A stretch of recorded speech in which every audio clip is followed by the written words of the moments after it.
அன்றாய இயேசு கிறிஸ்துவனுடைய விலையேறப்பட்ட நாமத்துக்கு மகிமை உண்டாதாக. இந்த நாளில் கூட ஆண்டுடைய வார்த்தையை தியானிக்கத்தக்கதாக மறுபடி ஒரு வாய்ப்பை ஆண்டர் கொடுத்ததுக்காக நாம் அதிகமாக ஆண்டருக்கு நன்றி செலுத்தலாம். என்னோட கூட வேதாந்தத்தை திறந்து நான் சொல்கிற அந்த பகுதியை என்னோட கூட நீங்கள் படிக்கலாம். 2 நாளாகமத்தின் புஸ்தகம் 17வது அதிகாரம் 1 முதல் 10 வசனங்கள். 2 Chronicles chapter 17 first 10 verses. 2 நாளாகமம் 17வது அதிகாரம் முதல் 10 வசனங்கள்.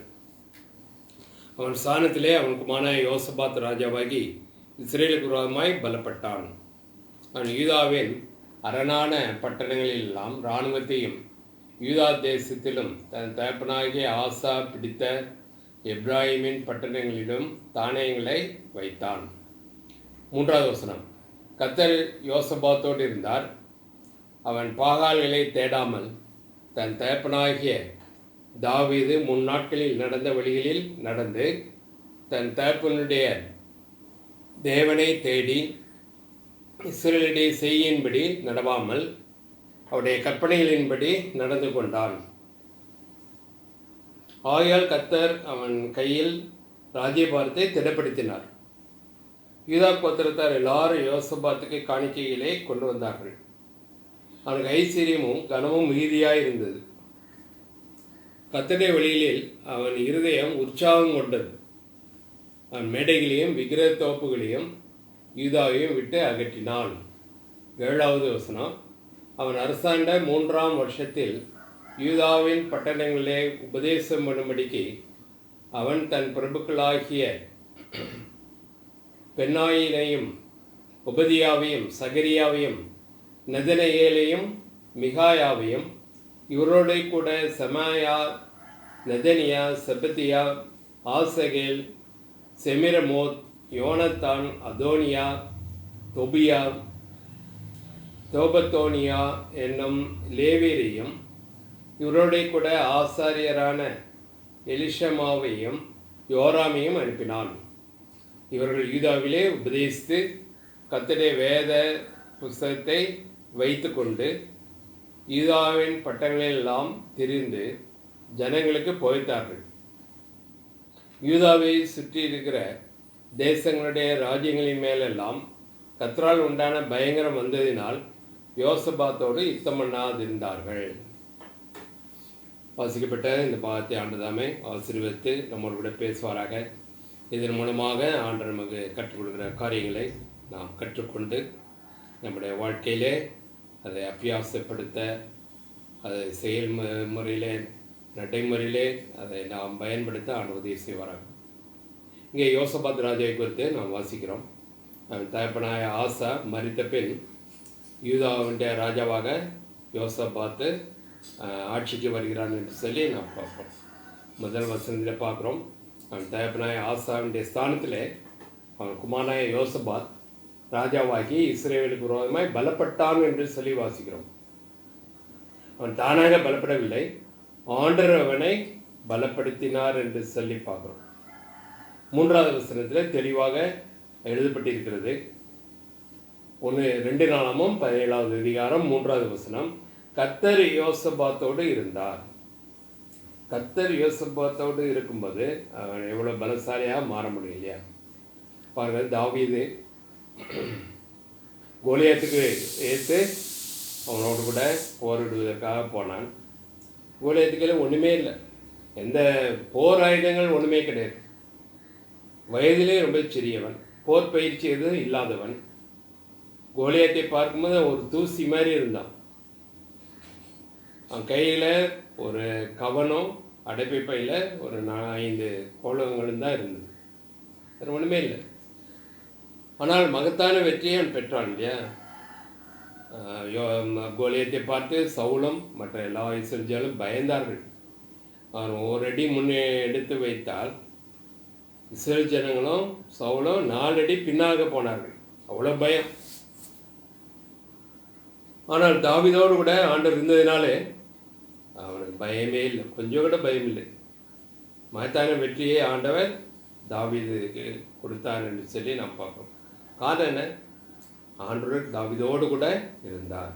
அதுக்கு காரணம் என்ன? தாவீது ஆண்டவருக்கு பிரியமாக ஜீவித்தான். இங்கே யோசபாத்தோடு இருந்தான்னு சொல்லி வாசிக்கிறோம். அதுக்கு காரணம் இங்கே பார்க்குறோம். அவன் பாகாலிகளை தேடாமல், 3வது வசனம், தன் தகப்பனாகிய தாவீது முன்னாட்களில் நடந்த வழியில் நடந்து, தகப்பனாகிய தாவீது எப்படி ஆண்டருக்கு பயந்து கீழ்ப்படைந்து அவருக்கு பிரியமாக ஜீவித்தானோ அந்த வழியில நடந்தான். தாவீது சொந்த குமாரர்கள் கூட அப்படி நடக்கவில்லை, தாறுமாறாக இருந்தார்கள். அம்னோனை குறித்து பார்க்கிறோம், சாலமோனை குறித்து கூட பார்க்கிறோம். அப்சலோம் தன் சொந்த தகப்பனுக்கு விரோதமாக எழும்பினான். இவ்வளோ பிரதாபம் பாருங்க. ஆனால் இந்த யோசபாத்தோ தாவீதுனுடைய தேவனை தேடினான். தாவீது எப்படி ஆண்டுடைய வழியிலே நடந்தானோ அதே போல 4வது வசனத்தில் பார்க்குறோம், தன் தகப்பனுடைய தேவனை தேடி, தாவீதுனுடைய தேவனை தேடி இஸ்ரவேலுடைய செய்யின்படி நடவாமல் அவருடைய கற்பனையின்படி நடந்து கொண்டான்.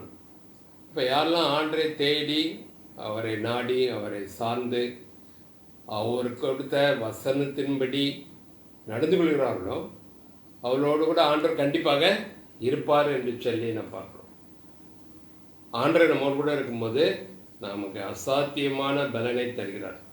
எல்லா பாவத்தையும் ஜெயிக்க பலனை தருகிறார். உலகத்தை ஜெயிக்க பலனை தருகிறார். பிசாசு ஜெயிக்க முடியும். உலகம், பிசாசு, மாமிசம் எல்லாவற்றையும் ஜெயிக்கிறதுக்கு ஆண்டவர் பலத்தை தருகிறார், ஞானத்தை தருகிறார். தாவீது கூட விதமாக ஞானத்தை கொடுத்து ஆண்டவர்கள் அப்பப்போ விசாரித்து போர் செய்யறதுக்கு வேண்டிய ஞானத்தையும் அந்த ஸ்ட்ராட்டஜி, போர் செய்யறதுக்கு வேண்டிய அந்த யுக்தி, பிளான், திட்டம் எப்படி போடணுங்கிறதெல்லாம் ஆண்டவர் கற்றுக் கொடுக்குறாரு. அந்த ஆண்டவர்களுக்கு கொடுத்த அந்த பிளான், அந்த ஸ்ட்ராட்டஜி இப்படி அவன் செய்து மகத்தான வெற்றிகளை அடைந்தான் என்று சொல்லி நாம் பார்க்கிறோம். அவ்விதமாக ஆண்டு நம்மோடு கூட இருக்கும்போது நமக்கும் இந்த உலகத்தையும் பாவத்தையும் மாம்சத்தையும், நம்முடைய சொந்த மாம்சம், சத்துருவாய சாத்தான், உலக ஜனங்கள், இவர்கள் மேலே எப்படி வெற்றி கொள்ளலாம் என்று சொல்லி ஆண்டவர் அந்த ஸ்ட்ராட்டஜி, அந்த போர் யுக்தி நமக்கு கற்றுத்தருவார். நாம் இந்த உலகத்திலே ஒரு போராட்டத்திலே இருக்கிறோம். பவுல் திமோத்திக்கு சொல்லும் பொழுது, நீ நல்ல போர்ச்சவனாக தீங்கனுபவின்னு சொல்கிறார், நல்ல போராட்டத்தை போராடினேன் என்று சொல்கிறார். ஒரு போராட்டமான ஒரு வாழ்க்கை தான் நமக்கு நன்றாக தெரியும். ஆனால் அடிக்கடியாக நாம் மறந்து விடுகிறோம், நாம் சலிப்பு கொள்கிறோம். ஏன் இப்படி நடந்து அப்படி நடக்குது, ஏன் ஆண்டவர் எனக்கு உதவி செய்யலை, ஆண்டவர் ஜெபத்தை கேட்கவில்லை, ஏன் இப்படி தாறுமாறான காரியம் நடக்குதுன்னு சொல்லி நாம் அழுத்து கொள்கிறோம், சோர்வடைந்து போகிறோம். ஆனால் ஆண்டவருடைய ஸ்ட்ராட்டஜியை, அவருடைய திட்டம், அவருடைய தீர்மானத்தின்படி, அவருடைய பிளான் பிரகாரமாக அவருக்கு கீழ்ப்படிந்து அவருடைய வார்த்தையை படித்து தியானித்து அவருடைய வார்த்தை என்ன சொல்ற அப்படி நடந்து கொண்டால் நாம் நிச்சயமாக வெற்றி பெற முடியும். நாம் சோர்ந்து போக மாட்டோம், விரக்தி அடைய மாட்டோம். யோசபாத்துக்கு அப்படிப்பட்ட வெற்றியெல்லாம் கொடுத்தார். 5வது வசனம் பாருங்க, 2 நாளாகவும் 17:5, ஆயால் கர்த்தர் அவன் கையின் ராஜ்யை பார்த்து திடப்படுத்தினார். அப்போ திடப்படுத்தினது யாரு? ஆண்டவருடைய வேலை. ஆண்டவர் பலப்படுத்துகிறார். அவை கூட இருக்கிறவர்களோ உள்ளே இருக்கிறவர்களோ சத்ருவாக மாற முடியாது. வெளியே யாரும் சத்துருக்களும் வந்து மேற்கொள்ள முடியாது. உள்ளேயும் சத்துருக்கள் இருப்பாங்க இல்லையா? சில பேர் சரி திட்டம் போட்டு ராஜாவே கொண்டுட்டு அவன் ஆட்சி வர முயற்சி பண்ணுவாங்க. அப்போ உள்ளேயோ அல்லது வெளியே புறம்பே இருந்தும் யாரும் வந்து அவனை மேற்கொள்ள முடியாதபடி கர்த்தர் அவன் கைகளின் ராஜ்யை பார்த்து திடப்படுத்தினார். ஆகியால்னு ஒரு வார்த்தை வருது 5வது வசனத்தில். ஆகியால் கர்த்தர் அவன் கைகளின் ராஜ்யை பார்த்து திடப்படுத்தினார். ஆகியால்னு என்ன? அது முந்தின வசனத்தில் தொடர்ச்சி. அது தன் தகப்பனுடைய தேவனை தேடி இஸ்ரவேலுடைய செய்கையின்படி நடவாமல் அவருடைய கற்பனையின்படி நடந்து கொண்டான். தன்னை சுற்றி இருக்க இஸ்ரேல் ஜனங்களுடைய செய்யின்படி நடக்கவில்லை. அவர்கள் தாறுமாறான வாழ்க்கையில் இருந்தார்கள், விக்கிரகாராய்க்கெல்லாம் மாறினார்கள், உலக ஜனங்களைப் போல ஜீவித்தார்கள். அப்படி நடவாமல் ஆண்டுடைய கற்பனையின்படி நடந்து கொண்டான். ஆகியால் கர்த்தர் அவனுடைய ராஜ்யபாரத்தை திடப்படுத்தினார். யோசபாத் ராஜ்யம் அவன் கையிலே திடப்படுத்தப்பட்டது. யூதா பத்திரத்தில் அனைவரும் எல்லாரும் யோசபாத்துக்கு காணிக்கைகளை கொண்டு வந்தார்கள். ஆச்சரியமாக இருக்குது. ஒரு யோசபாத்து கேட்காமலே கொண்டு வந்திருப்பார்களோ என்று நான் நினைக்கிறேன். யோசபாத்து எல்லாரும் காணிக்கைகளை கொண்டு வந்து தரும்படி கட்டளையிட்டான், அவர்கள் கொண்டு வந்தார்கள் என்று சொல்லி நாம் இங்கே வாசிக்கிறதில்லை. யோசபாத்துக்கு காணிக்கைகளை கொண்டு வந்தார்கள் என்று சொல்லி நான் பார்க்கிறோம். அவனுக்கு ஐஸ்வர்யம் கனமும் மிகுதியாக இருந்தது. ஆண்டவர் ஐஸ்வர்யத்தை தருகிறார், அதோடு கூட கனத்தையும் தருகிறார் இல்லையா? என்னை கனமனுகளை நான் கனம் பண்ணுவேன் என்று சொல்கிறார். சொன்னதை செய்கிற தேவன், வாக்கு மாறாத தேவன். நாம் செய்ய வேண்டியதை செய்ய வேண்டும், அப்பொழுது ஆண்டவர் செய்ய வேண்டியதை செய்வார். அடுத்த வசனம் 6வது வசனம், கர்த்தருடைய வழியில் அவன் இருதயம் உற்சாகம் கொண்டது, அவன் மேடைகளையும் விக்கிரக தோப்புகளையும் யூதாவை விட்டு அகற்றினான். இன்றைக்கு விசேஷமாக உங்களுடைய கவனத்தை இந்த வார்த்தைக்கு நேராக திருப்ப நான் விரும்புகிறேன். அவன் கர்த்தருடைய வழியிலே அவன் நடப்பதற்கு அவனுடைய இருதயம் உற்சாகம் கொண்டது. நாமும் ஆண்டருடைய வழியிலே நடப்பதற்கு உற்சாகமாக இருக்கிறோமா? உற்சாகமாக ஆண்டரை பின்பற்றுகிறோமா? ஆண்டவர் யாரையும் கட்டாயப்படுத்தவில்லை. ஒருவர் என்னை பின்பற்றியவர் விரும்பினால் என்று சொல்கிறார். என் ஆடுகளாக இருந்தால் அவைகள் என் சத்தத்துக்கு செவி கொடுக்கும். நான் கட்டாயப்படுத்த மாட்டேன், அவைகள் என் சத்தத்துக்கு செவி கொடுத்து என்னை பின்பற்று என்று சொல்கிறார். 1 நாளாகமம் 28வது அதிகாரம் பாருங்க. First Chronicles chapter 28. 1 நாளாகமம் 28 9வது வசனம், வெர்ஸ் 9. இங்கே தாவீது அவனுடைய அந்திம காலத்தில் அவன் இந்த வயோதிபனாகி விருத்தாப்பியனாகிவிட்டான். தன் குமார சாலமோன் அடுத்தபடியாக ராஜாவை வரப்போகிறான். அவனிடத்தில் நீ சீக்கிரமாக ராஜாவாக போகிறாய், ஆகவே இப்படிப்பட்ட நான் சொல்கிற காரியங்களை கவனித்து கேட்டு அப்படி நட என்று சொல்லி அவனுக்கு புத்திமதி சொல்கிறதை நான் பார்க்குறோம். அது 9வது வசனத்தில் பார்க்குறோம். 1 நாளாகமம் 28 9வது வசனம், என் குமாரே சாலமோனே, நீ உன் பிதாவின் தேவனை அறிந்து அவரை உத்தம இதயத்தோடு உற்சாக மனதோடு சேவி. எப்படி ஆண்டவரை சேவிக்க வேண்டும்? உத்தம இதயத்தோடும் உற்சாக மனதோடு சேவிக்க வேண்டும், கடமைக்காக அல்ல. ஆனால் ஆண்டவர் 10 கற்பனைகளை கொடுக்கும்போது, மோசேயின் மூலமாக இஸ்ரவேல் ஜனங்களுக்கு கொடுக்கும்போது முதல்ல என்ன சொன்னார்? உன் தேவனாய கர்த்தரிடத்தில் முழு இதயத்தோடும் முழு ஆத்மாவோடும் முழு பலத்தோடும் அன்பு கூறுவாயாகன்னு சொல்கிறார். முழு இதயத்தோடு அன்பு கூறுவது, முழு இதயத்தையும் நாம் ஆண்டவருக்கென்று நான் ஒப்பு கொடுக்கும்போது நிச்சயமாக உற்சாகமாக நாம் அவரை பின்பற்ற முடியும், உற்சாகமாக அவருக்கு சேவை செய்ய முடியும். அதுதான் இங்கே தாவீது சொல்கிறார். கடமைக்காக அல்ல, வேண்டாம் வெறுப்பாக அல்ல, அது மற்றவர்கள் என்ன நினைப்பார்களோ என்று சொல்லி நாம் ஆண்டரை சேவிக்கக்கூடாது. யோசுவா சொல்லும் பொழுது என்ன சொல்கிறார்? யோசுவா 24வது அதிகாரத்தில், நானும் என் வீட்டார்மா என்றால் கர்த்தரையே சேவிப்போம், அவரே நாங்கள் ஆராய்ப்போம், அவருக்கு சேவை செய்வோம், அவருக்கு தொண்டு செய்வோம். அவரையே முழு மனதோடு யோசுவா ஆண்டவரை சேவித்தான், உற்சாகமாக ஆண்டரை சேவித்தான்.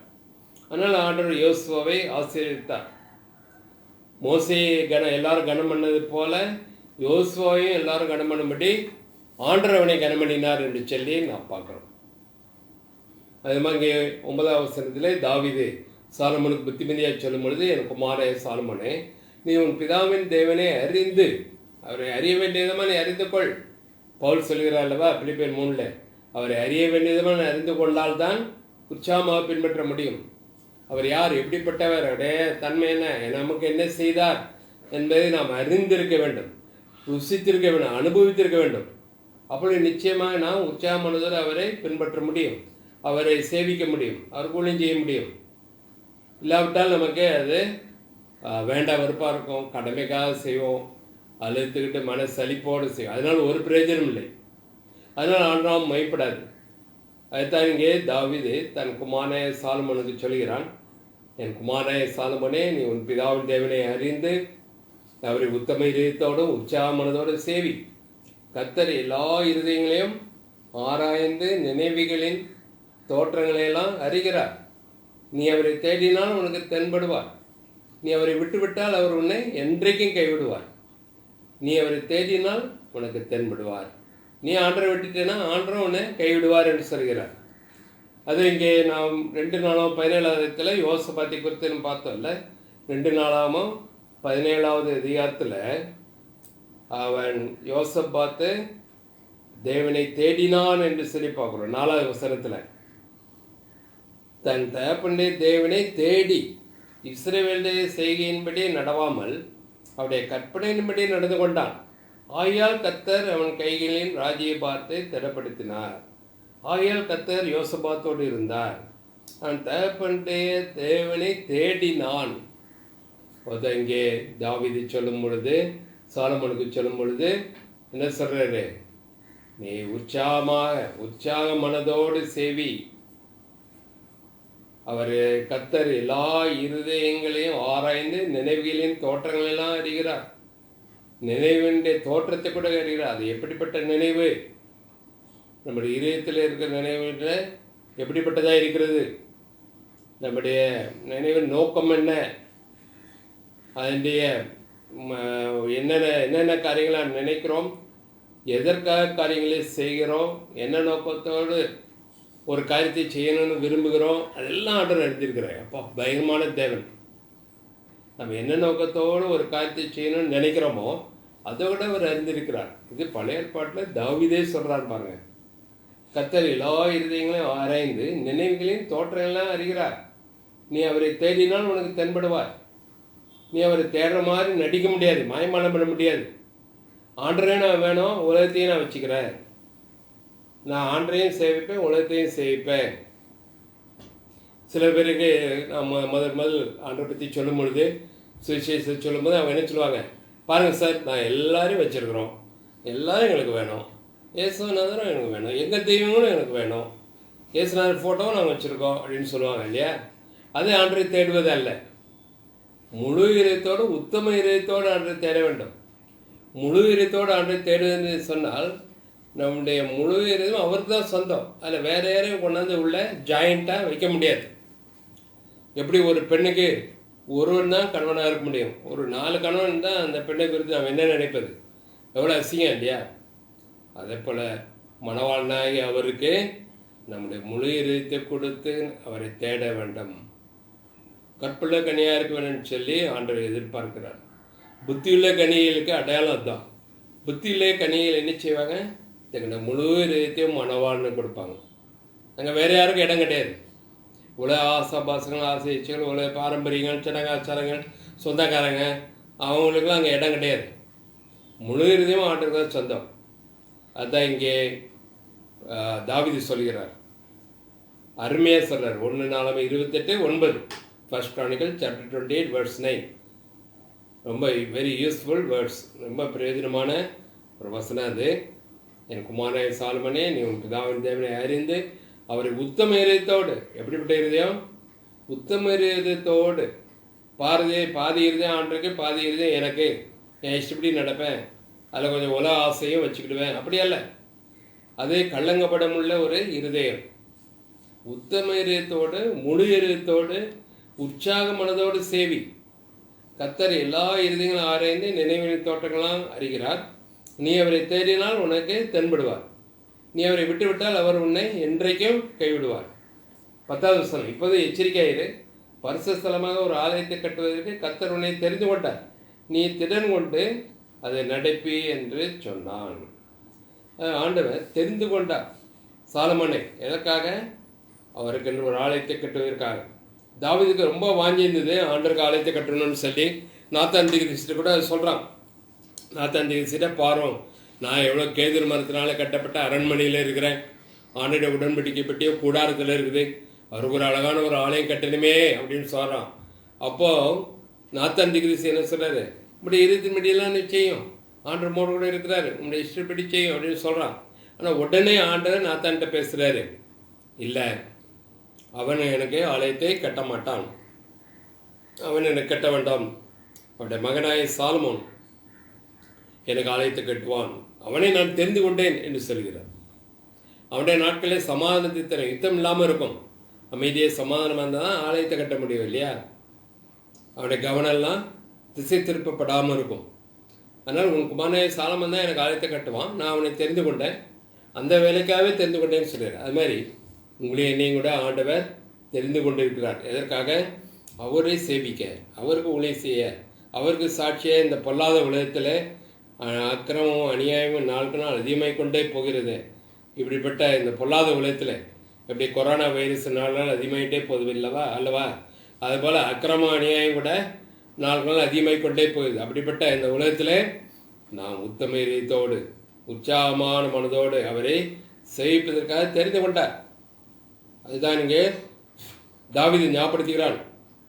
இப்போது எச்சரிக்கையாயிரு, அதில் விழிப்பெயர், ஜாக்கிரதையாயிரு. ஆண்டவர் எதுக்காக தெரிந்து கொண்டாரோ அந்த நோக்கத்தை மறந்து விடாதே.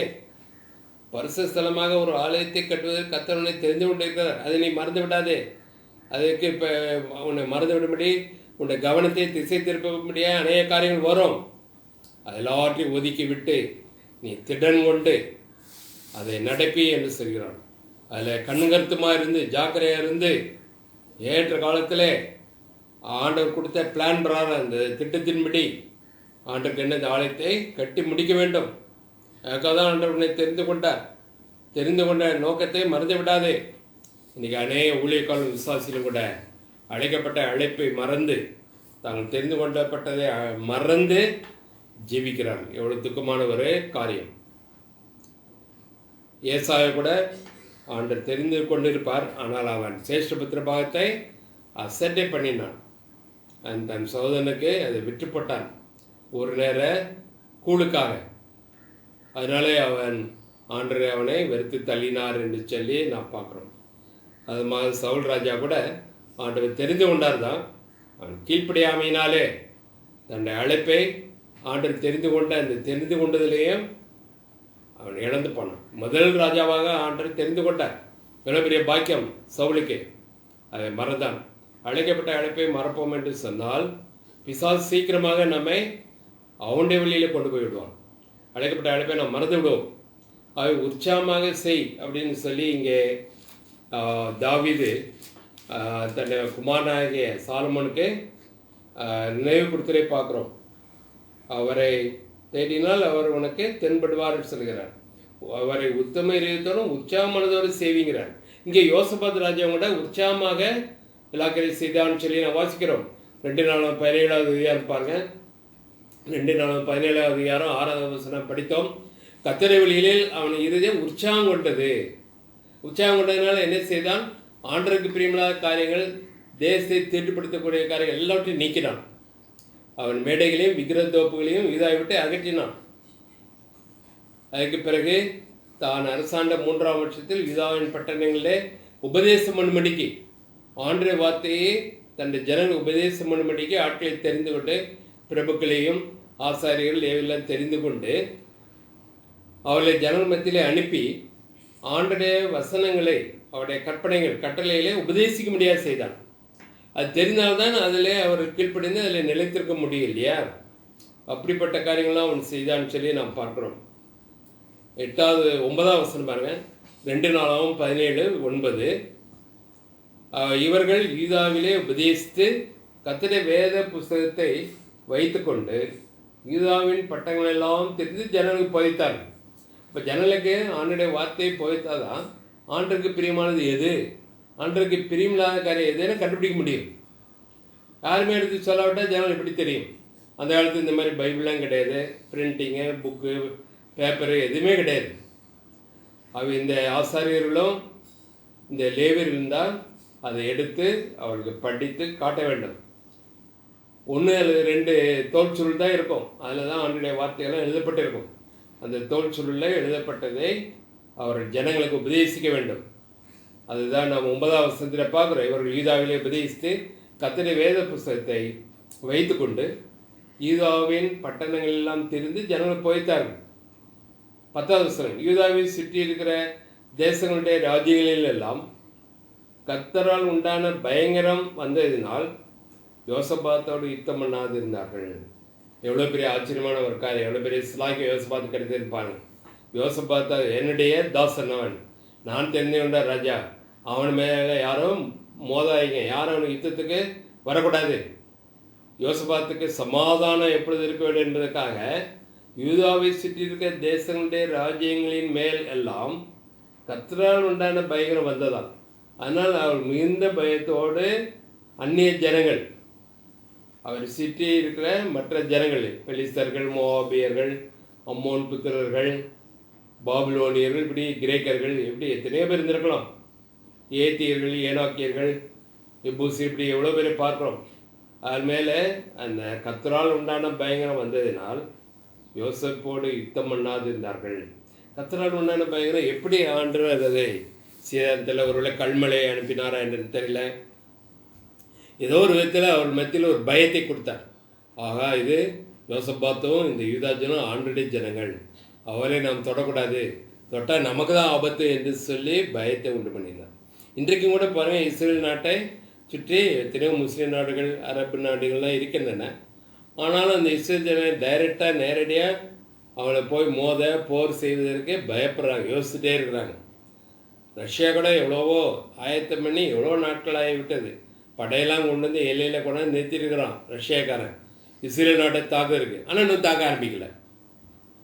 ஆண்டவர் அவருடைய ஜனங்கள் பேரில் எவ்வளோ கரிசனையுள்ளதாக இருக்கிறான்னு சொல்லி நாம் பார்க்குறோம். அவ்விதமாக நம்ம மேலும் அந்த கரிசனையுள்ளதாக இருப்பார் கண்டிப்பாக. நாம் மாத்திரம் அவரை தேட வேண்டும், அவருக்கு கீழ்ப்படிய வேண்டும், உற்சாகமாய் அவரை பின்பற்றான்னு சொல்கிறார். யோசபாத்து இருதயம் உற்சாகம் கொண்டதுன்னு சொல்லி நான் பார்க்குறோம். உற்சாகமாக எல்லா காரியங்களையும் செய்தால். பெலிஸ்தரிலும் 11வது சொன்னாங்க, பெலிஸ்தரிலும் சிலர் யோசபாத்துக்கு பகுதி பணத்தோடைய கூட காணிக்கையும் கொண்டு வந்தார்கள். பெலிஸ்தர் புறஜாதியார், அந்நிய ஜாதியார். அவள் கூட யோசபாத்துக்கு கேட்கவே இல்லை. அவளாக கொண்டாந்து காணிக்கைகளையும் பணத்தையும் கொண்டு வந்து கொடுக்குறாங்க. பகுதி பணம்னா கப்பம் கட்டுறாங்க. அரபியரும் அவனுக்கு 7700 ஆட்டுக்கடாக்களையும் 7700 வெள்ளாட்டுக்கடாக்களையும் கொண்டு வந்தார்கள். இன்றைக்கி விலைக்கு எவ்வளோ எங்கேயோ போகுது.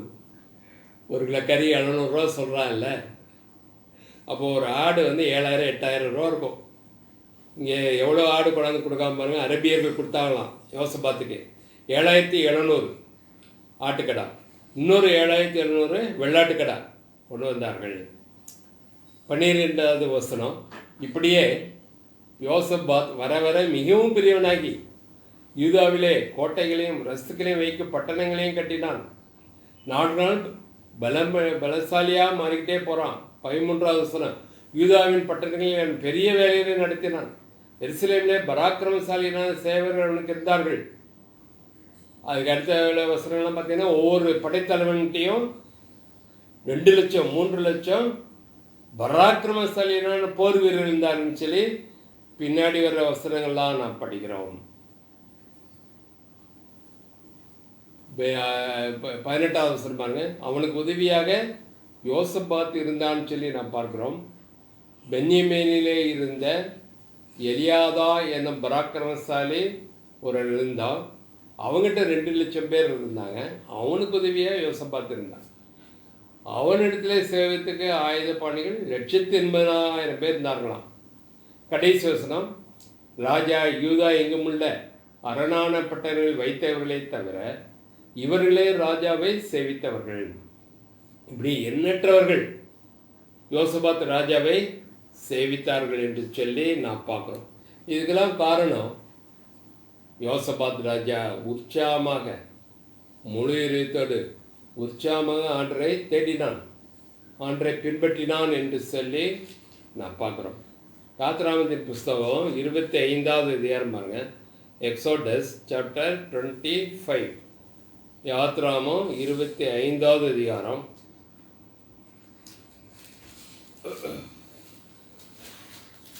யாத்ராகமம் 25வது அதிகாரம் முதல் வசனம். கர்த்தர் மோசேயை நோக்கி, 2வது வசனம், இஸ்ரவேல் புத்திரர்கள் காணிக்கை கொண்டு வரும்படி அவர்களுக்கு சொல்லு, மனப்பூர்வமாய் உற்சாகத்திலும் கொடுப்பவனோ அவளிடத்தில் எனக்கு காணிக்கை வாங்குவீர்களாக. இப்போ ஆண்டவர் என்ன எதிர்பார்க்கிறார்? அவருக்கு உற்சாகமாக அவரை சேவிக்க வேண்டும். காணிக்கை கொண்டு வந்து கொடுப்பது ஒரு ஆராதனை, அது ஒரு ஊழியம், அவர் செய்கிற சேவை. இஸ்ரவேல் புத்திரர் எனக்கு காணிக்கை கொண்டு வரும்படி அவருக்கு சொல்லு. கட்டாயமாக அல்ல, வேண்டாம் வெறுப்பாக அல்ல, வருத்தத்தோடு கொடுக்க வேண்டாம், மனப்பூர்வமாய் உற்சாகத்துடன் கொடுப்பவனும் அவனிடத்தில் காணிக்கை வாங்கன்னு சொல்கிறார். நம்முடைய இருதயத்தை அவருக்கு சோதித்தறிய தேவன். நம்ம இப்போ பார்த்தோம் இல்லையா, சாலமோனுக்கு தாவீது சொல்லும்போது, அறிவுரை சொல்லும்போது, அவர் இதயத்தினுடைய எண்ணங்களின் தோற்றங்களெல்லாம் கூட ஆராய்ந்து அறிகிற தேவன், அவரை ஏமாற்ற முடியாது என்று சொல்கிறார். அவை நாம் முழு இதயத்தோடு உற்சாகமாக சந்தோஷமாக கொடுக்குறோமா என்று சொல்லி ஆண்டவர் பார்க்குறார். அதே மாதிரி யாத்திரம் 35வது அதிகாரம், எக்ஸோடஸ் சாப்டர் 35 வேர்ஸ் 5, 5வது வசனம். உங்களுக்கு உண்டானதிலே கர்த்தருக்கு ஒரு காணிக்கையை கொண்டு வந்து செலுத்துங்கள். மனமுள்ளவன் எவனோ அவன் அதை கொண்டு வரட்டும். கர்த்தருக்கு செலுத்த காணிக்கை பொன் வெள்ளி வெண்குலம் எல்லாம் பார்க்குறோம். மனமுள்ளவன் எவனோ அவன் கர்த்தருக்கு காணிக்கை கொண்டு வந்தால் போதும். வேண்டாவிருப்பாக கட்டாயமாக கடமைக்காக கொடுக்க வேண்டாம். மற்றொரு தன்னை பாராட்ட வேண்டும்னு சொல்லி கொடுக்கக்கூடாது. சிலர் அப்படி காணிக்கை கொண்டாந்து கொடுப்பாங்க. மற்றவர்கள் தங்களை பாராட்டணும். இந்த சகோதரி சபைக்கு எவ்வளோ காணிக்கை கொடுத்துருக்காங்க, ரொம்ப தாராளமான மனது அப்படின்னு சொல்லி பாராட்டுவதற்காக கொண்டாந்து கொடுப்பாங்க. எல்லாரும் பார்க்கும்படி கூட கொண்டாந்து தருவாங்க. அதெல்லாம் ஆண்டவர் வெறுக்கிறாரு. அவர்கள் மனப்பூர்வமாக உற்சாகமாக கொடுக்குறவர்கள் அல்ல, வேறு நோக்கத்தோடு கொடுக்கணும். தங்களுக்கு பெயர் புகழ் வரணும், அல்லது ஆண்டவர் கொடுத்தா ஆண்டவர் தங்களை ஆசீர்வதிப்பார் என்ற அந்த நோக்கத்தோடு கொடுக்குறவர்கள். அடுத்து அதே அதிகாரமாங்க, எக்ஸோடஸ் சாப்டர் 35, யாத்திரை 35 அதிகாரத்திலேயே 21வது வசனம், வேர்ஸ் 21, 21. பின்பு எவர்களை அவர்கள் இருதயம் எழுப்பி எவர்களை அவர்கள் ஆவி உற்சாகப்படுத்தினதோ அவள் எல்லாரும் ஆசரிப்பு கூடாரத்தின் வேலைக்கும் அதன் சகல ஊழியத்துக்கும் பரிசுத்த வஸ்திரங்களுக்கும் ஏற்றவைகளை கர்த்தருக்கு காணிக்கையாக கொண்டு வந்தார்கள். எப்படி கொண்டு வந்தான்னு சொல்லி பார்க்குறோம். அவருடைய இருதயமே எழுப்பல் அடைந்தது. எவர்களே அவர்கள் இருதயம் எழுப்பி அவள் இருதயமே எழுப்பல் அடைந்து ஆண்டவர் எவ்வளோ நன்மையை எனக்கு செய்தார், அவன் நான் உற்சாகமாக ஆண்டு கொடுப்பேன் என்று சொல்லி உற்சாகமாக கொடுக்குறாங்க. அவள் இருதயம் எழுப்பி எவர்களே அவர்கள் இருதயம் எழுப்பி எவர்களே அவர்கள் ஆவி உற்சாகப்படுத்தினதோ அவர்கள் எல்லாரும் ஆசிரியப்பு கூடாத வேலைக்கும் அதன் சகல ஊழியத்துக்கும் பரிசுத்த வஸ்திரங்களுக்கும் ஏற்றவைகளை கர்த்தருக்கு காணிக்கையாக கொண்டு வந்தார்கள். அடுத்த வசனம் 22, வேர்ஸ் 22. மனப்பூர்வமுள்ள ஸ்திரீ புருஷர் யாவரும் அஸ்தகடங்கள், காதணிகள், மோதிரங்கள், ஆரங்கள் முதலான சகலவித பொன்னாபரணங்களையும் கொண்டு வந்தார்கள். கர்த்தருக்கு காணிக்கை செலுத்தின ஒவ்வொருவரும் பொன்னை காணிக்கையாக செலுத்தினார்கள். இப்போ 1 கிராம் தங்க என்ன விலை? பயங்கரமாக விலை ஏறிக்கிட்டே போகுது. கிட்டத்தட்ட 4000 ரூபாய் ஆகிவிட்டது. இன்னும் போயிட்டே இருக்கும். அப்போது நமக்கு அந்த தங்கமான எவ்வளோ விலையேறப்பட்டது நமக்கு தெரியுதில்ல. 1 கிராம் தங்கம் கூட அனாவசியமாக யாரும் நம்ம கொடுக்க மாட்டோம். ஆனால் அந்த நாட்களில் மனப்பூர்வமான ஸ்திரீ புருஷர் யாவரும் என்ன செய்தாங்களாம்? தங்கிட்ட இருந்த எல்லா பொன்னாபரணங்களையும் மனப்பூர்வமாக கர்த்தருக்கு காணிக்கையாக செலுத்தினார்கள். கர்த்தருக்கு காணிக்கையை செலுத்தின ஒவ்வொருவனும் இரும்பு செலுத்தினான், தகரத்தை செலுத்தினான், பிளாஸ்டிக்கை செலுத்தினான்னு போட்டிருக்கு இல்லை. கர்த்தருக்கு காணிக்கை செலுத்தின ஒவ்வொருவனும் பொன்னை காணிக்கையாக செலுத்தினான். 22வது வசனம் பார்க்கும். என் ஆண்டவர் பொன்னை காட்டிலும் வெளியேறப்பட்டவர், அவை என்னிடத்திலே வெளியேறப்பட்டதை நான் செலுத்துவேன் என்று சொல்லி அந்த இஸ்ரேல் ஜனங்கள், அந்த யூதா ஜனங்கள் செலுத்தினது போல நாம் அதை விட அதிகமாக நாம் வெளியேறப்பட்டதாக எதை நினைக்கிறோமோ அதை நாம் கொடுக்க வேண்டும். அது நம்முடைய இதயத்தை காட்டுகிறது. அவ்விதமாக ஆண்டவர் ஆபிரகாம்கிட்ட கேட்கும்போது, உன் குமாரனா ஈசாக்கை எனக்கு பலி செலுத்துவாயா என்று கேட்டார். செலுத்துவாயான்னு கூட கேட்கல, பலி செலுத்தினே சொல்கிறார். அவன் ஒன்றுமே சொல்லலை, உடனடியாக செயலில் ஈடுபட்டான். ஒன்றுமே சரி ஆண்டவரே செலுத்துறேன் அப்படின்னு சொல்லலை. என்ன ஆண்டவரே நீங்கள் கொடுத்துட்டு இப்போ நீங்களே இப்படி கேட்குறீங்களே, உங்களுக்கு ஈவேறக்கம் அன்பு ஒன்றுமே கிடையாதா? கண்டிப்பாக நீங்கள் நம்மனா கேட்டுப்போம். நீங்கள் நிறைய கேட்டுகிட்டே இருக்காங்க. ஏன் இந்த கொரோனா ஆண்டவர் விட்டார்? இந்த கொரோனாவை ஏன் தடுக்கக்கூடாது? எவ்வளோ பேர் ஜோம் பண்ணுறாங்க, ஏன் கேட்கல அப்படின்லாம் சொல்கிறாங்க. அந்த மாதிரி கேள்வி ஆபிரகாம்கிட்ட வரவே இல்லை. அவன் ஒன்றுமே பேசலை, உடனே செயலில் இறங்கினான். 3 நாட்களாக நடந்து போய் அந்த மோரியா மலையில் போய் ஆண்டவர் காட்டின ஸ்தலத்தில் ஈசாக்கை பலி செலுத்த ஆயத்தமானான், ஒப்பு கொடுத்தான், மனப்பூர்வமாக ஒப்பு கொடுத்தான்னு சொல்லி பார்க்கணும். நாம் எது செய்தாலும் மனப்பூர்வமாக செய்யணும்னு ஆண்டவர் விரும்புகிறார். அந்த ஏழையான விதவையான இந்த ஸ்திரீ, அந்த ஏழை விதவை 2 காசு தான் இருந்தது தன்னிடத்தில். அந்த 2 காசையும் ஆண்டவருக்கு காணிக்கையாக மனப்பூர்வமாய் கொடுத்து விட்டாள். ஐயோ இந்த ரெண்டையும் நான் கொடுத்துட்டா அப்புறம் நான் என்ன செய்வேன்னு சொல்லி அவள் சிந்திக்கவில்லை, வருத்தப்படவில்லை, எந்த விதமான யோசனையும் அவளுக்கு வரவில்லைன்னு சொல்லி பார்க்குறோம். அதே அதிகாரம் பாருங்கள், யாத்திரை 35 அதிகாரத்தில்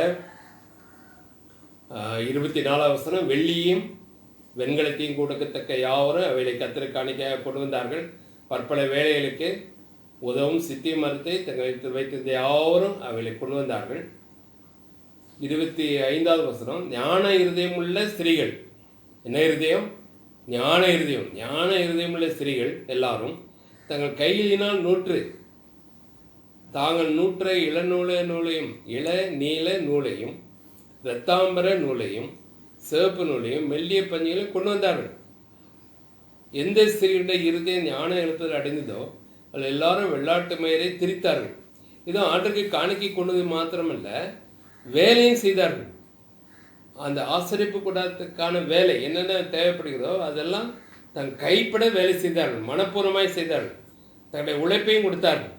நானே தான் இதெல்லாம் செய்யணுமா, நான் ஏன் இது செய்யணும், சபையில் எவ்வளோ பேர் இருக்காங்க, அவங்களாம் அப்படியே போகிறாங்க, நானே தான் எல்லா வேலையும் செய்ய வேண்டியதாக இருக்குது அப்படின்னு நான் எத்தனை சமயத்தில் சோர்ந்து போகிறோம், முறுமுறுக்கிறோம், அழுத்துக்கொள்கிறோம்.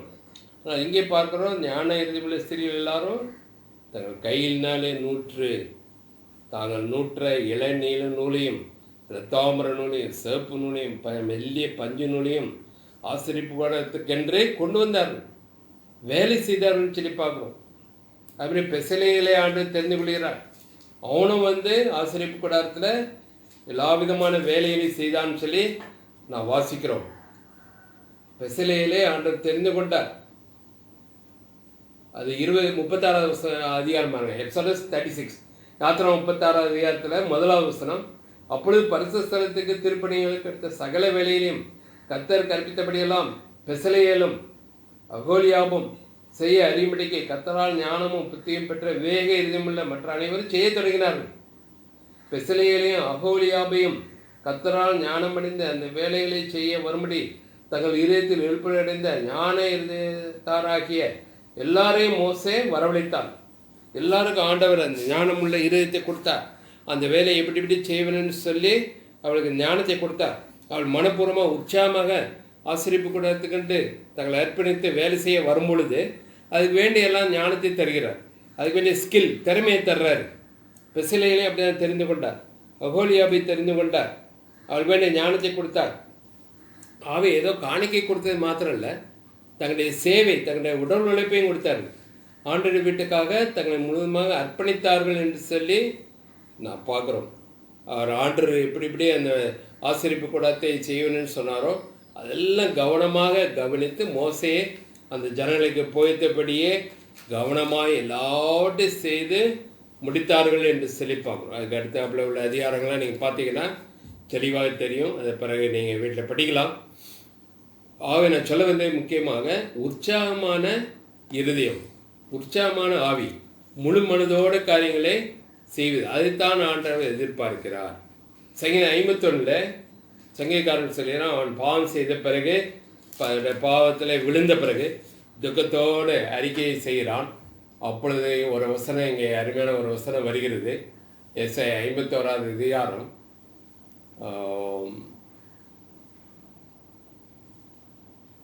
எஸ்ஐயா 51வது அதிகாரத்தில் 10வது வசனம், தேவனே சுத்த இதயத்தை என்னிலே சிருஷ்டியும் நிறைவேறமான ஆவியை என் உள்ளத்திலே புதுப்பியும். 11வது வசனம், உமது சமூகத்தை விட்டு என்னை தள்ளாமலும் உம்முடைய பரிசு ஆவியை என்னிடத்திலிருந்து எடுத்துக்கொள்ளாமலும் இரும். 12, உமது ரட்சணியத்தின் சந்தோஷத்தை திரும்பவும் எனக்கு தந்து உற்சாகமான ஆவி என்னை தாங்கும்படி செய்யும். பாவத்திருத்தமாக அவன் இதயத்தில் இருந்த எல்லா சந்தோஷத்தையும் இழந்து போய்விட்டான். நன்றாக உணர்ந்தான். ஆண்டருக்கு அவனுக்குள்ள உறவு துண்டிக்கப்பட்டது. எப்படி ஆதாமை ஏவாளும் ஏதேன் தோட்டத்தில் பாவம் செய்த உடனே ஆண்டர் சாப்பிடக்கூடாது என்று சொன்ன அந்த கனியை அவள் சாப்பிட்ட உடனே ஆண்டருக்கும் அவளுக்கு இருந்த உறவு அந்த நிமிஷமே துண்டிக்கப்பட்டது. ஒரு வினோதமான ஒரு பயம் அவளுக்குள்ளே வந்தது, ஒரு திகில் வந்தது. ஐயோ இப்படி செஞ்சிட்டோமே, இப்போ ஆண்டர் வந்தால் நம்ம என்ன பதில் சொல்லுவோம் என்று சொல்லி ஒரு பயம் வந்தது. ஆண்டர் வந்த பொழுது அவருடைய சத்தத்தை கூட கேட்க முடியவில்லை. ஓடி போய் புதருக்குள்ளே ஒளிந்து கொண்டார்கள்னு சொல்லி நான் பார்க்குறோம். அவரை ஃபேஸ் பண்ண முடியல, நேரில் சந்திக்க முடியவில்லை. அவ்வளோ பயங்கரமானது பாவம். அதுதான் இங்கே தாவீது கூட அனுபவித்தான். ஆனால் இப்போ சொல்கிறான், உங்களுடைய ரட்சிப்பின் சந்தோஷத்தை திரும்ப எனக்கு தாரும், உங்களுடைய உற்சாகமான ஆவி என்னை தாங்கும்படி செய்யும். உற்சாகமான ஆவி எனக்கு தாங்க. பாவம் செஞ்சதுனால எல்லாம் கெட்டுப்போச்சு, எனக்கு ஒரு புது இதயத்தை தாங்க, ஒரு உற்சாகமான ஆவியை எனக்கு தாங்க, அது என்னை தாங்கி வழிநடத்தட்டும் என்று சொல்கிறார். ஆவியை நமக்கும் கூட அந்த புது இருதயம், இந்த உற்சாகமான ஆவியை நமக்கு தேவை. அப்பொழுதுதான் நான் உற்சாகமாக ஆற்றுக்கண்டு எல்லா காரியங்களையும் செய்ய முடியும். கொலோசியர்கள்ன நிருபத்திலையும் கூட நான் பார்க்குறோம். கொலோசியர்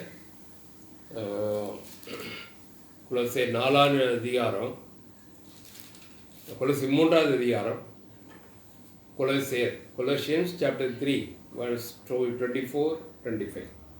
கொலோசியர் 3ஆவது அதிகாரம் 24 வசனம் 25 வசனம். எதை செய்தால் அதை மனுஷர்கண்டு செய்யாமல் கர்த்தருக்கென்றே மனப்பூர்வமாய் செய்யுங்கள். அநியாயம் செய்கிறவன் தான் செய்த அநியாயத்துக்கு ஏற்ற பலனை அடைவான், பட்சபாதமே இல்லை. எதை செய்தாலும் அதை மனுஷனுடைய பார்வைக்கென்று, மனுஷன்ட்டு நல்ல பேர் வாங்கினதுக்காக செய்ய வேண்டாம், கர்த்தருக்கென்று மனப்பூர்வமாய் செய்யுங்கள். நாம் மனுஷனிலிருந்தே நல்ல பேர் வாங்குவது ரொம்ப சுலபம். அவர் பார்க்கும்போது நான் உண்மையாக எல்லா காரியங்களையும் செய்கிற மாதிரி நடித்தாலே கூட போதும். இந்த சகோதரி எவ்வளோ உண்மையாக எல்லா காரியங்களும் செய்கிறார்கள் என்று சரி மற்றவர்களை பாராட்டக்கூடும். ஆனால் ஆண்டவர் அதை பாராட்ட மாட்டார். நாம் உற்சாகமாக செய்கிறோமா, மனப்பூர்வமாக செய்கிறோமா இல்லையான்னு ஆண்டுக்கு தெரியும். நம்முடைய இதயத்தை சுய தேவன். ஆண்டவருடைய பார்வைக்கு மறைவாக நம்ம எதுவுமே செய்ய முடியாது. அதாங்க பார்க்கணும். கொலோசியர் 3:24, நீ எதை செய்தாலும் அதை மனுஷருக்கென்று செய்யாமல் கர்த்தருக்கென்றே மனப்பூர்வமாய் செய்யுங்கள். அவை கடந்த நாட்களே நாம் செய்த ஆண்டுக்கென்று செய்த காரியமாக மனப்பூர்வமாய் செய்தோமா நம்ம என்ன சுவைத்து பார்க்கலாம். அது ஆண்டுக்கு தெரியும். அவை மனப்பூர்வமாய் செய்யாவிட்டால் அதெல்லாம் வீணாக போகும். அது ஆண்டரை அங்கீகரிக்க முடியாது. ஆண்டு தெளிவாக சொன்ன மனப்பூர்வமாய் கொடுக்குறேன்னு அவன்கிட்ட மட்டும் காணிக்க வாங்குங்க. மனப்பூர்வமாய் ஆசிரியப்பு கூடாதுக்காக வேலை செய்ய யாரெல்லாம் வர்றார்களோ அவர்கள் வேலை செய்தால் அவளுக்கு விசேஷ ஞானத்தை நான் தருவேன், ஞானமில் இருந்து தருவேன்னு சொல்கிறார். அப்படிப்பட்ட ஆண்டவர் ஆசிரியப்பார்ல கண்டிப்பாக. யோசபாத்து கூட உற்சாகமாக ஆண்டோட வழியிலே நடந்தான். அவனுடைய இருதயம் உற்சாகம் கொண்டது. நான் ஆண்டோடைய வழியில் நடப்பேன், ஆண்டுக்காக ஜெயிப்பேன் என்று சொல்லி உற்சாகம் அடைந்தான். 1 Corinthians 9ஆவது அதிகாரம் பாருங்க. 1 Corinthians chapter 9, 1 Corinthians 9ஆவது அதிகாரத்தில் 16வது வசனம், verse 16, 16வது வசனம். சுவிசேஷத்தை நான் பிரசங்கித்து வந்தோம், மேன்மை பாராட்ட எனக்கு இடமில்லை, அது என் மேல் விழுந்த கடமையாக இருக்கிறது. சுவிசேஷத்தை நான் பிரசங்கித்தால் எனக்கு ஐயோ. 17, நான் உற்சாகமாய் அப்படி செய்தால் எனக்கு பலன் உண்டு. நான் உற்சாகமாய் அப்படி செய்தால் எனக்கு பலன் உண்டு. உற்சாகம் இல்லாதவனாய் செய்தாலும் உக்ரான புத்தியோ எனக்கு ஒப்புவிக்கப்பட்டிருக்கிறதே. அவை உற்சாகமாக எல்லா காரியத்தையும் செய்ய ஆண்டவர் எதிர்பார்க்கிறார். அதுதான் 17ஆவது வசனத்தில் பார்க்குறோம். 1 Corinthians 9:17, நான் உற்சாகமாய் அப்படி செய்தால் எனக்கு பலன் உண்டு. ஆண்டவர் கூட தம்மைத்தாமே நமக்காக ஒப்பு கொடுத்தான்னு சொல்லி வாசிக்கிறோம். அவர் யாரும் கட்டாயப்படுத்தவில்லை. உற்சாகமாக பிதாவுடைய கற்பனைகள், பிதாவை என்னென்ன சொல்கிறார் அதெல்லாம் கீழ்ப்படுத்தார். உற்சாகமாக பிதாவுடைய சித்தத்தை நிறைவேற்றினார் என்று சொல்லி நாம் பார்க்குறோம். அவரே நம்முடைய முன்மாதிரியாக இருக்கிறார்.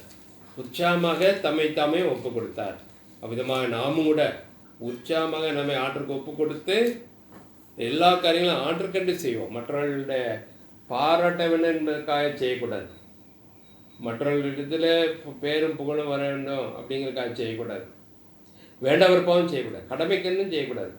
உற்சாகமாக செய்யணும்னு சொல்லி விரும்புகிறார். 2 Corinthians 9ஆவது அதிகாரம் பாருங்க. 2 Corinthians 9ஆவது அதிகாரம் 7வது வசனம். 2 Corinthians chapter 9 verse 7, 7வது வசனம். அவனவன் விசனமாயும் அல்ல, கட்டாயமாயும் அல்ல, தன் மனதில் நியமித்தபடியே கொடுக்க கடவன். உற்சாகமாய் கொடுக்கிற இடத்தில் தேவன் பிரியமாய் இருக்கிறார். ஆகவே ஆண்டவருக்கு எப்படி கொடுக்க வேண்டும்? உற்சாகமாய் கொடுக்க வேண்டும். உற்சாகமாய் கொடுக்கிற இடத்துல தேவன் பிரியமாய் இருக்கிறார். 1 Corinthians 29வது அதிகாரத்தில் கூட பார்க்குறோம். இங்கே நான் வாசித்த பகுதியில் 2 கொரிந்தியர் 9:7 விசனமாயும் நாம் கொடுக்க வேண்டாம், கட்டாயமாயும் அல்ல, நமக்கு பேர் புகழ் வரணுங்கிறதுக்காக அல்ல, நாம் மனதிலே நியமித்தபடியே கொடுக்க வேண்டும். உற்சாகமாய் கொடுக்கறதுல தேவன் பிரியமாயிருக்கிறார். காணிக்கை கொடுக்கறது மாத்திரம் இல்லை, நம்மையே ஆண்டவர் கொடுக்க வேண்டும் சொல்லி ஆண்டவர் விரும்புகிறார். 5வது வசனத்தை பார்க்குறோம். 2 கொரிந்தியர் 9 பார்க்குறோம். 2 கொரிந்தியர் 9:5 ஆகையால் வாக்குத்தத்தம் பண்ணப்பட்டிருக்கிற உங்கள் தான தர்மமானது லோபத்தனமாய் கஞ்சத்தனமாய் கொடுக்கப்பட்டதாக இராமல் உதாரத்துவமாய் கொடுக்கப்பட்டதாக இருக்கும்படியாக அதை ஆயத்தப்படுத்துவதற்கு சகோதரியை ஏவி உங்களிடத்தில் முன்னதாக அனுப்புவது எனக்கு அவசியம் என்று காணப்பட்டது. உதாரத்துவமாக மனப்பூர்வமாய் கொடுக்கிறவனத்தில் மற்றும் வாங்க என்று சொல்லி பவுல் தன்னுடைய உதவி ஆட்களை அவன் அனுப்பினேன் என்று சொல்கிறான்.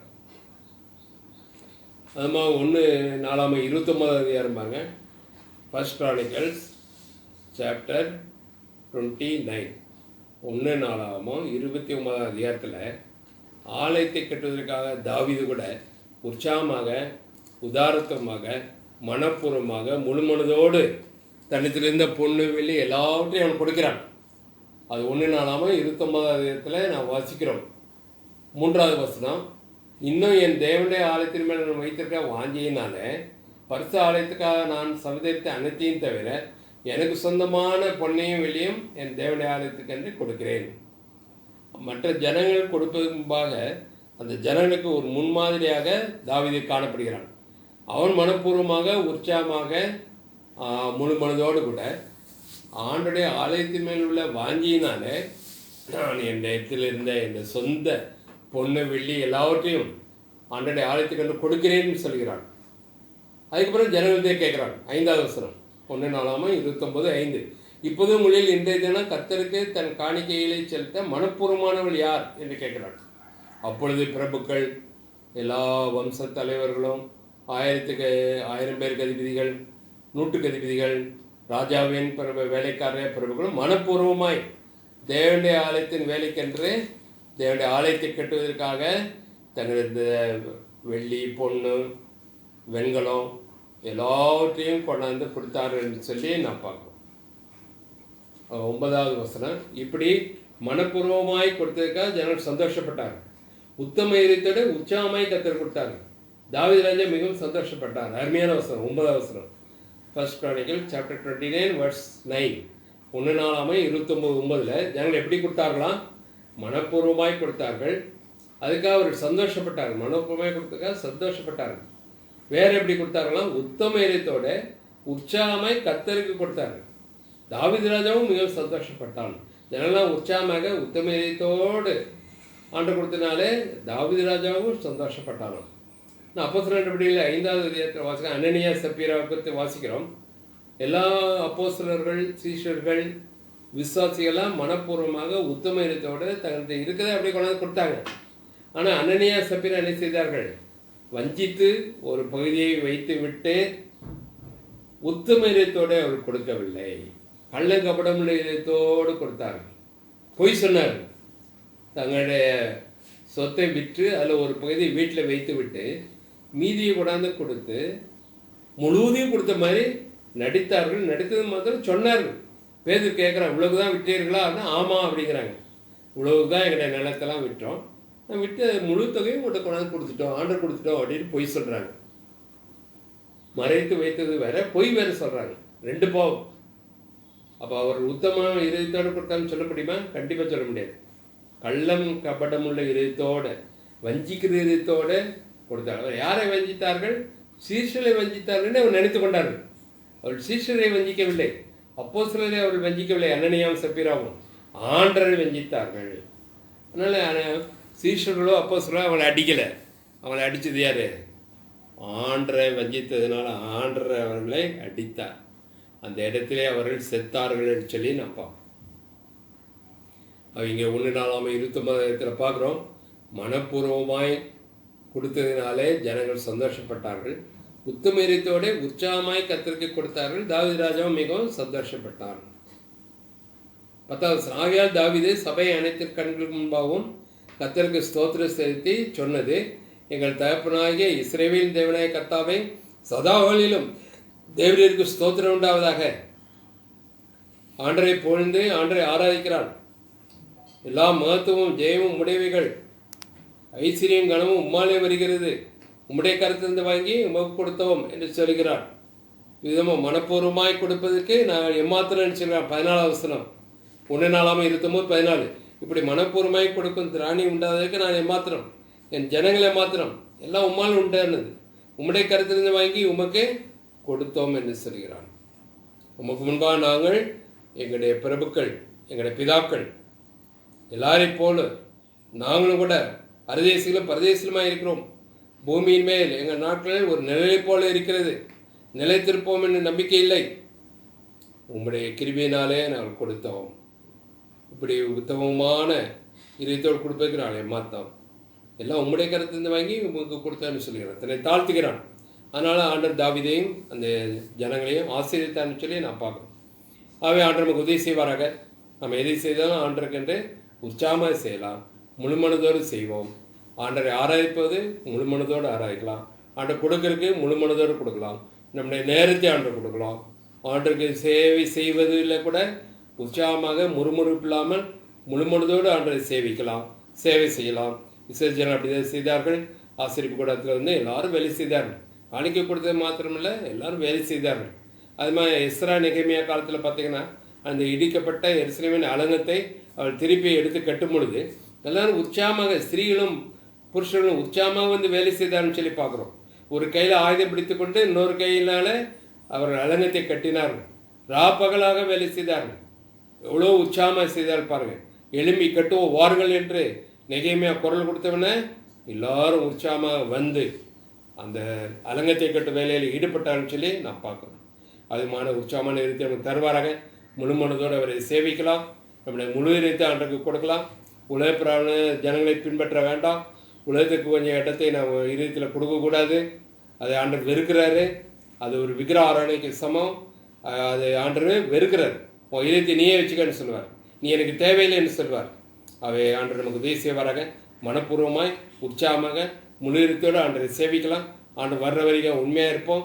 அப்பொழுது நம்ம வாழ்க்கையில் என்னென்ன இருந்தால் நம்ம கவலையில் ஆண்டு வரும்போது சந்தோஷமாக கற்புள்ள கன்னியாக மணவாளனை கேட்ட மணவாட்டியாக சந்தோஷமாக அவரை சந்தித்து அவரோடு கூட நாம் அவருடைய ராஜ்யத்தில் பிரவேசிக்க முடியும். அப்படிப்பட்ட பாக்கியத்தை ஆண்டவருக்கு தருவாராக.